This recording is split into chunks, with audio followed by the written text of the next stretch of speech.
How do I make this stop motion in just a few hours?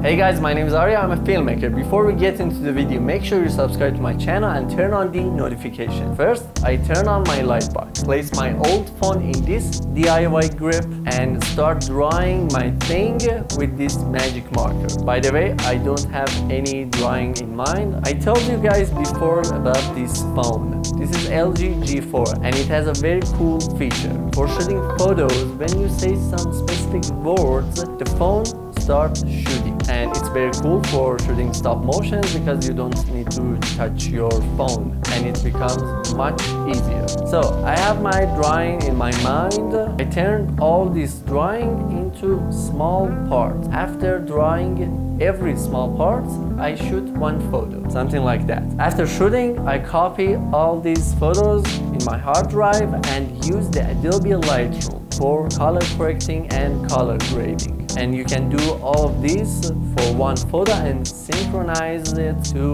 all of your photos. I shoot this stop motion in two parts, and the part 2 is a little different, and we play around with the position and scale to make this more match.